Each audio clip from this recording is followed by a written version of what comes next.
Season 12 ಇವತ್ತು ಶುರುವಾಗಿದೆ. Grand opening, ಒಬ್ರಿಗಿಂತ ಒಬ್ರು ಯೂನಿಕ್ ಕ್ಯಾರೆಕ್ಟರ್ಸ್ ಬಿಗ್ ಬಾಸ್ ಮನೆಗೆ ಎಂಟ್ರಿ ಕೊಡ್ತಿದ್ದಾರೆ. ಈಗ ನೆಕ್ಸ್ಟ್ ಕಂಟೆಸ್ಟೆಂಟ್ ಬಗ್ಗೆ ಹೇಳೋದಕ್ಕಿಂತ ಮುಂಚೆ ಮಂಜು ಒಂದು ಪ್ರಶ್ನೆ ಕೇಳ್ಬೇಕು ನಿಂಗೆ. ಎಸ್, ನೀನ್ ಏನ್ ಸಾಧನೆ ಮಾಡಿದ್ಯಾ ಇಲ್ಲಿವರೆಗೂ? ನಾನು ಏನು ಸಾಧನೆ ಮಾಡಿಲ್ಲ, ಇನ್ನೂ ಸಾಧನೆ ಮಾಡೋದಕ್ಕೆ ಇನ್ನೂ ಕಾಯ್ತಾ ಇದ್ದೀನಿ. ನಮ್ ದೇಶಕ್ಕೋಸ್ಕರ ಏನ್ ಮಾಡಿದ್ಯಾ?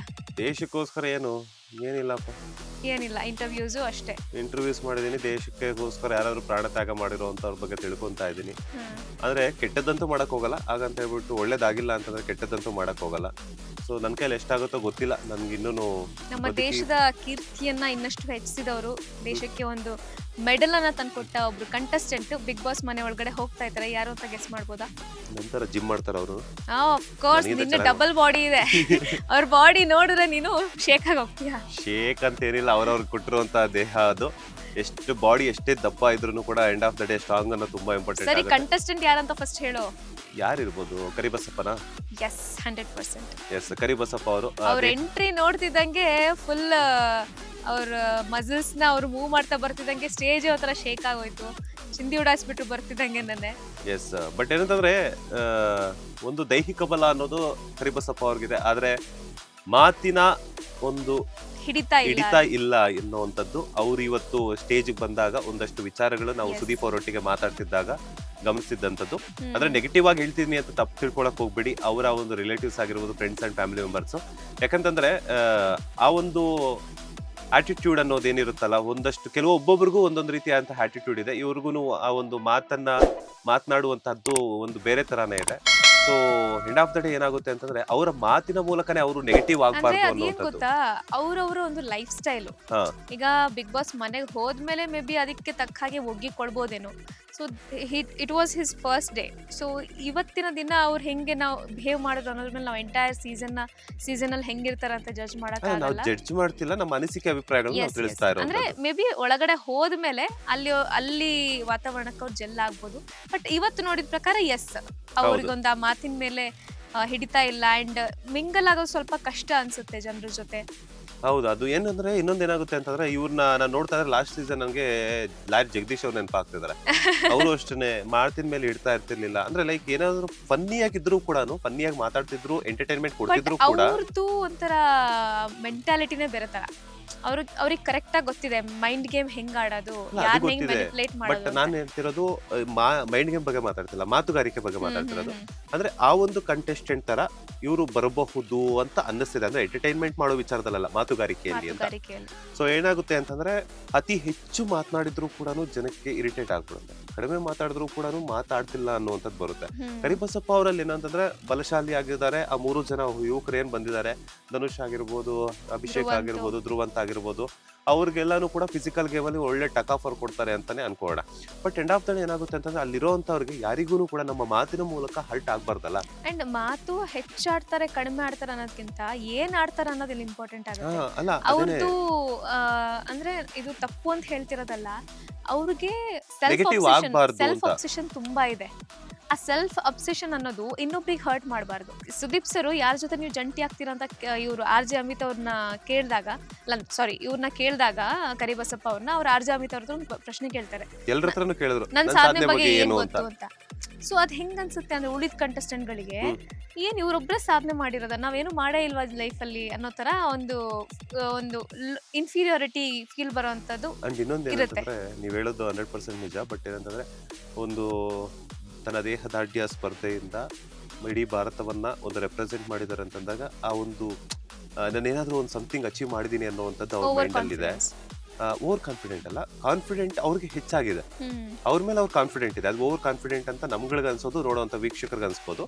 ಬಟ್ ಅವ್ರಿಗೆ ಅದು ಕಾನ್ಫಿಡೆಂಟ್. ಇವಾಗ ನಾನು ನಿಮ್ಗೆ ಓವರ್ ಕಾನ್ಫಿಡೆಂಟ್ ಅಂತ ಹೇಳಿದಾಗ ಏನಾಗುತ್ತೆ ಅಂತಂದ್ರೆ ಅದು ನನ್ನ ಸೆಲ್ಫ್ ರೆಸ್ಪೆಕ್ಟ್ ಅಂತ ನೀವು ಹೇಳ್ತೀರಾ ಅಲ್ವಾ?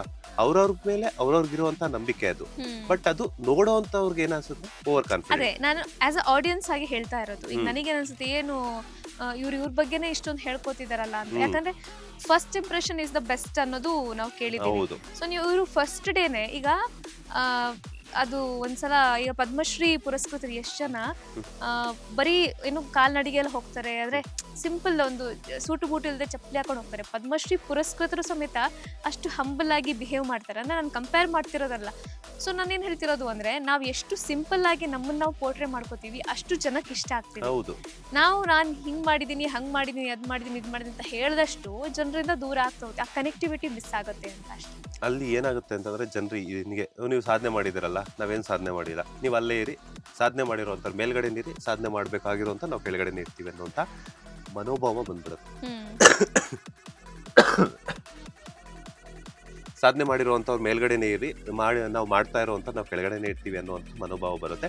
ಅಲ್ಲೇನಾಗುತ್ತೆ ಅಂತಂದ್ರೆ ಇವಾಗ ಎಕ್ಸಾಂಪಲ್ ನಮ್ಮಿಬ್ಬರ ಮಧ್ಯೆನೆ ಆ ಒಂದು ಥಾಟ್ಸ್ ಬಂತು ಅಂತಂದಾಗ, ಸೊ ನಮ್ಮಿಬ್ಬರ ಥಿಂಕಿಂಗ್ ಮೆಥಡ್ಸ್ ಆಗಿರ್ಬೋದು, ನಮ್ಮಿಬ್ಬರ ಕೋಆರ್ಡಿನೇಷನ್ ಆಗಿರ್ಬೋದು ಆಗೋದಿಲ್ಲ. ಸೊ ಇಲ್ಲೇನಾಗುತ್ತೆ ಅಂತಂದ್ರೆ ಅವರು ಮಾತನ್ನ ಎಷ್ಟು ಚೆನ್ನಾಗಿ ಜನರ ಮಧ್ಯೆ ಆಡ್ತಾರೆ ಅನ್ನೋದು ತುಂಬಾ ಇಂಪಾರ್ಟೆಂಟ್ ಆಗಿರುತ್ತೆ. ಅವರ ಪಾಪ ಒಬ್ಬೊಬ್ರದ್ದು ಒಂದೊಂದು ಶೈಲಿ ಇರುತ್ತೆ, ಪಾಪ ಅವ್ರು ಇರೋದೇ ಹಾಗೆ ಅಂತಂದ್ರೆ ಸೊ ಅವ್ರಿಗೆ ಅಡ್ಜಸ್ಟ್ ಆಗೋದಕ್ಕೆ ಸ್ವಲ್ಪ ಕಷ್ಟ ಆಗುತ್ತೇನೋ ಬಿಗ್ ಬಾಸ್ ಮನೆಯಲ್ಲಿ. ಮತ್ತೆ ಅದು 4 ಸ್ಪರ್ಧಿಗಳಿಗೆ ಇವರೇನಪ್ಪ ಯಾವಾಗ್ಲೂ ಒಂದ್ಸಲ ಓಕೆ 2 ಸಲ ಓಕೆ, ಬಟ್ ಪ್ರತಿ ಸಲನೂ ಹಿಂಗೆ ಅಂತಂದಾಗ ಇರಿಟೇಷನ್ ಆಗೋದಕ್ಕೆ ಶುರುವಾದಾಗ ಏನಾಗುತ್ತೆ, ಅಲ್ಲಿರುವಂಥ ಕಂಟೆಸ್ಟೆಂಟ್ಸ್ ಎಲ್ಲಾನು ಕೂಡ ನಾಮಿನೇಟ್ ಮಾಡೋದಕ್ಕೆ ಟ್ರೈ ಮಾಡ್ತಾರೆ. ಅವ್ರ ಮಾತಿನ ಮೂಲಕ ಬಂದರೂ ಕೂಡ ತಿಳ್ಕೊಂಡಿಲ್ಲ, ಬಿಗ್ ಬಾಸ್ ಹೇಳಿದ್ರು ಕೂಡ ತಿಳ್ಕೊಂಡಿಲ್ಲ ಅನ್ನುವಂಥದ್ದು. ಈಗ ಸುದೀಪ್ ಅವರು ಹುಷಾರಾಗಿ ಹೇಳಿದ್ರು, ಅವ್ರಿಗೆ ಸ್ವಲ್ಪ ಸಲಹೆ ಕೊಟ್ಟು, ನೀವು ಬಾಡಿ ಬಿಲ್ಡ್ ಮಾಡಿದ್ರ ಓಕೆ, ಬಟ್ ಮಾತು ಸ್ವಲ್ಪ ಅಂತ ಹೇಳ್ಬಿಟ್ಟು ಒಂದು ಲೇಯರ್ ಅಲ್ಲಿ ಹೇಳಿದ್ರು, ಹಿಂಟ್ ಕೊಟ್ಟು ಹೇಳಿದ್ರು. ಬಟ್ ಅದೇ ಕಂಟಿನ್ಯೂ ಆದ್ರೆ ಬಿಗ್ ಬಾಸ್ ಅಲ್ಲಿ ಅವರು ಉಳ್ಕೊಳ್ಳೋದು ತುಂಬಾ ಕಷ್ಟ ಆಗುತ್ತೆ. ಮೊದಲನೇ ವೈಫ್ ಕೂಡ ಹೇಳಿದ್ರು ಅವರಿಗೆ ಊಟ ಅಂದ್ರೆ ಸಿಕ್ಕಾಪಟ್ಟೆ ಇಷ್ಟ, ಊಟ ಬಿಟ್ಟಿರಕ್ ಆಗಲ್ಲ ಅಂತ. ಸೊ ಬಿಗ್ ಬಾಸ್ ಮನೇಲಿ ಊಟದ ಬಗ್ಗೆ ನಾವೇನು ಮಾತಾಡಂಗೆ ಇಲ್ಲ. ಇಲ್ಲಿ ಇನ್ನೊಂದ್ ಏನಾಗುತ್ತೆ ಅಂತಂದ್ರೆ, ಮೊದ್ಲೇ ಅವ್ರ ವೈಫ್ ಹೇಳ್ದಂಗೆನೆ ಊಟ ಅಂದ್ರೆ ಇಷ್ಟ, ಊಟ ಸಿಗೋದು ತುಂಬಾ ಕಷ್ಟ. ಅದ್ರಲ್ಲಿ ಇವ್ರು ಮಾತು ಬೇರೆ ಇಲ್ಲ, ಸ್ವಲ್ಪ ಮಾತು ಬೇರೆ ಇಲ್ಲ ಅಂದ್ರೆ ಲೈಕ್ ಮಾತಾಡೋದು ಹೆಂಗೆ ಅಂತ ಹೇಳ್ಬಿಟ್ಟು ಅವ್ರದೇ ಅಂತ ಡಿಫ್ರೆಂಟ್ ಜಾನರ್ ಇದೆ.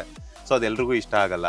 ಅದರಲ್ಲಿ ಊಟ ಸಿಗದೆ ಇದ್ದಂತ ಟೈಮಲ್ಲಿ ಹೊಟ್ಟೆ ಹಸಿವಿನಿಂದ ಕೋಪ ಬಂದ್ಬಿಟ್ಟು ಆ ಮಾತಿಗೂ ಅದಕ್ಕೂ ಇದಕ್ಕೂ ಕ್ಲಾಶಸ್ ಆದ್ರೆ ನನಗನ್ಸೋ ಪ್ರಕಾರ ಏನಾಗುತ್ತೆ ಅಂದ್ರೆ ಮೊದಲನೇ ವಾರದಲ್ಲಿ ಇವ್ರು ನಾಮಿನೇಟ್ ಆಗ್ಬಿಡ್ತಾರ ಅನ್ನುವಂಥದ್ದು ನನಗೆಲ್ಲೋ ಒಂದ್ ಕಡೆ. ಮೊದಲನೇ ವಾರದಲ್ಲಿ ನಾಮಿನೇಷನ್ ಗಿಂತ ಮೊದಲನೇ ವಾರದಲ್ಲಿ ಎಲಿಮಿನೇಟ್ ಆಗ್ಬೋದಾ ಅಂತ. ನಾಮಿನೇಷನ್ ಆದ್ಬಿಟ್ಟು ಎಲ್ರು ಅದನ್ನ ಇವರ ಒಂದು ಬಿಹೇವಿಯರ್ ಇದೆಲ್ಲ ನೋಡಿದಾಗ ಸೊ ಲೈಕ್ ಅಲ್ಲೇನಾಗ್ಬಿಡುತ್ತೆ, ಪಕ್ಕ ನಾಮಿನೇಟ್ ಮಾಡ್ತಾರೆ. ಸೊ ಅದಾಗ ಮತ್ತೆ ಎಲ್ಲ ನೋಡಿದಾಗ ಒಂದೆಲ್ಲ ಆಯಾಮಗಳಲ್ಲೂ ನೋಡಿದಾಗ ವೋಟ್ಸ್ ಅನ್ನೋದು ಕೂಡ ತುಂಬಾ ಇಂಪಾರ್ಟೆಂಟ್ ಆಗಿರುತ್ತೆ. ಯಾಕಂದ್ರೆ ಇವರು ಸಾಧನೆ ಮಾಡಿದ್ದಾರೆ, ಬಟ್ ಇನ್ನೊಂದಷ್ಟು ಜನಕ್ಕೆ ರೀಚ್ ಆಗ್ಬೇಕಿತ್ತು. ಸೊ ಆ ಜನರ ರೀಚ್ನೆಸ್ ಕೂಡ ತುಂಬಾ ಇಂಪಾರ್ಟೆಂಟ್ ಆಗುತ್ತೆ. ಸೊ ಮೊದಲನೇ ವಾರನೇ ಹೊರಗಡೆ ಬರುವಂತ ಚಾನ್ಸಸ್ ಇರುತ್ತೆ. ಹಾಗಾಗಿ ನಾವ್ ಹೇಳೋದೇನು, ಈಗ ಉಳ್ದವ್ರಿಗೆ ಕಂಪೇರ್ ಮಾಡಿದ್ರೆ ಸೀರಿಯಲ್ಗಳ ಮೂಲಕ, ರಿಯಾಲಿಟಿ ಶೋಸ್ ಮೂಲಕ, ಮೂವೀಸ್ ಮೂಲಕ ಜನಕ್ಕೆ ಹತ್ರ ಆಗಿದ್ದಾರೆ. ಸೊ ಇವರು ತುಂಬಾ ಜನ ಫಸ್ಟ್ ಟೈಮ್ ನೋಡಿರ್ತಾರೆ, ಎಷ್ಟೋ ಜನ ಕರ್ನಾಟಕದವರು ಸಾಧನೆಗಳು ಮಾಡಿರ್ಬೋದು, ಬಟ್ ಅವರು ಸಾಧನೆ ಮಾಡಿರುವ ಫೀಲ್ಡ್ ಜನರಿಗೆ ಅಷ್ಟೊಂದು ಪರಿಚಿತ. ಹಂಗಾಗಿ ಮೇ ಬಿ ಬಾಡಿ ಬಿಲ್ಡಿಂಗ್ ಮಾಡುವಂತವ್ರು ಮಾತ್ರ ಒಂದಷ್ಟು ಜನಕ್ಕೆ ಗೊತ್ತಿರುತ್ತೆ. ಅದು ಬಿಟ್ರೆ ಇನ್ನು ಅವರ ಅಕ್ಕಪಕ್ಕ ಫ್ರೆಂಡ್ಸ್, ಫ್ಯಾಮಿಲಿ ಮೆಂಬರ್ಸ್ ಒಂದಷ್ಟು ಜನಕ್ಕೆ ಗೊತ್ತಿರುತ್ತೆ. ಸೊ ಹಾಗಾಗಿ ಅಂಡ್ ಇನ್ನೊಂದೇನಂತಂದ್ರೆ ಅವ್ರೇನಾದ್ರೂ ಸೋಷಿಯಲ್ ಮೀಡಿಯಾ ಯೂಸ್ ಮಾಡಿದ್ರೆ ಒಂದಷ್ಟು ಸೋಷಿಯಲ್ ಮೀಡಿಯಾ ವ್ಯೂವರ್ಸ್ಗೂ ಅವರ ಯಾರೆಲ್ಲ ಫಾಲೋವರ್ಸ್ ಇರ್ತಾರೆ ಅವ್ರಿಗೆ ಗೊತ್ತಿರುತ್ತೆ. ಸೊ ಹಾಗಾಗಿ ಕರಿಬಸಪ್ಪ ಅವ್ರಿಗೆ ನಾವು ಹೇಳ್ತಿರೋದು ಏನಂತಂದ್ರೆ, ಸೊ ಆದಷ್ಟು ಮಾತಿನ ಮೂಲಕ, ಮಾತಿನ ಮೇಲೆ ನಿಮ್ಗೆ ಸ್ವಲ್ಪ ಹಿಡ್ತಾ ಇದ್ರೆ ತುಂಬಾ ಒಳ್ಳೇದು. ಅಂತಲ್ಲ, ನೋಡುವಂತ ವೀಕ್ಷಕರಿಗೆ ನಾವು ಮಾತಾಡ್ತಿರೋಂಥದ್ದು, ಅವ್ರ ಅನಾಲಿಸಿಸ್ ಮಾಡ್ತಿರೋಂಥದ್ದು ಅವ್ರಿಗೆ ಅರ್ಥ ಆಗುತ್ತಲ್ಲ. ಸೊ ಹಾಗಾಗಿ ಯಾಕಂತಂದ್ರೆ ಆಲ್ರೆಡಿ ಸುದೀಪ್ ಸರ್ ಹೇಳಿದ್ಮೇಲೆ ನಾವ್ ಇನ್ನೇನು ಹೇಳಂಗೂ ಇಲ್ಲ. ಯಾಕಂತಂದ್ರೆ ಆಲ್ರೆಡಿ ಅವರೇನೆ ಹಿಂಟ್ ಕೊಟ್ಟಿದ್ದಾರೆ, ಅದನ್ನ ಅವ್ರು ಅರ್ಥ ಮಾಡ್ಕೋಬೇಕಷ್ಟೇನೆ. ಸೊ ಬಂದ್ಮೇಲೂ ಕೂಡ ನಾವು ಅದೇ ಅವ್ರು ಮುಳ್ಳಾಗ್ಬಾರ್ದಲ್ವಾ. ಸೊ ಹಾಗಾಗಿ ಏನೋ ಒಂದು ಇವಾಗ ಪ್ರತಿಯೊಬ್ರು ಒಂದು ಆಸೆ ಆಕಾಂಕ್ಷೆಗಳನ್ನು ಇಟ್ಕೊಂಡು ಹೋಗಿರ್ತಾರೆ. ಸೊ ಅವರ ಒಂದು ವ್ಯಕ್ತಿತ್ವದ ಮೂಲಕನೇ, ಅವರ ಮಾತುಗಾರಿಕೆ ಮೂಲಕನೇ ಅದಕ್ಕೆ ಮುಳ್ಳಾದ್ರೆ ನಂಗೆ ಸಿಕ್ಕಿರುವಂತ ಅವಕಾಶ ನಾನು ಯುಟಿಲೈಸ್ ಮಾಡ್ಕೊಳಕ್ಕಾಗಿಲ್ಲ, ಮಿಸ್ಯೂಸ್ ಮಾಡ್ಕೊಂಡೆ ಅನ್ನುವಂಥ ಭಾವನೆ ಬರುತ್ತೆ. ಆ ಭಾವನೆ ಬರಬಾರ್ದು ಅಂತಂದ್ರೆ ಕರಿಬಸಪ್ಪ ಅವರು ಅಲ್ಲಿ ಎಲ್ರ ಜೊತೆ ಅಡ್ಜಸ್ಟ್ ಆಗ್ಬೇಕು. ಅವ್ರ ಮಾತಿನ ಶೈಲಿಯನ್ನ, ಮಾತಿನ ದಾಟಿಯನ್ನ ಚೇಂಜಸ್ ಮಾಡ್ಕೋಬೇಕು. ಎಸ್, ಎನಿವೆ ಒಳ್ಳೇದಾಗ್ಲಿ. ನಮ್ಮ ಭಾರತವನ್ನ ರೆಪ್ರೆಸೆಂಟ್ ಮಾಡಿದ್ರ ನಿಮ್ಮ ಅದ್ಭುತವಾದಂತಹ ಹಾಗೂ ಬಹುದೊಡ್ಡ ಸಾಧನೆಯ ಮೂಲಕ ಈಗ ಬಿಗ್ ಬಾಸ್ ಮನೆಗೆ ಪ್ರವೇಶವನ್ನ ಮಾಡಿದ್ರ. ಆಲ್ ದ ಬೆಸ್ಟ್, ನಿಮ್ಗೆ ಒಳ್ಳೇದಾಗ್ಲಿ. ಲೇಟೆಸ್ಟ್ ಹಾಗೂ ಇಂಟ್ರೆಸ್ಟಿಂಗ್ ಸುದ್ದಿಗಳಿಗಾಗಿ ಬಾಸ್ ಟಿವಿ ಕನ್ನಡ ಚಾನೆಲ್ನ ಸಬ್ಸ್ಕ್ರೈಬ್ ಮಾಡಿ, ಹಾಗೆಯೇ ಬೆಲ್ ಐಕಾನ್ ಪ್ರೆಸ್ ಮಾಡಿ. ಇದರ ಜೊತೆಗೆ ಫೇಸ್ಬುಕ್, ಇನ್ಸ್ಟಾಗ್ರಾಮ್, ಎಕ್ಸ್ ನಲ್ಲೂ ಮಿಸ್ ಮಾಡದೆ ಫಾಲೋ ಮಾಡಿ.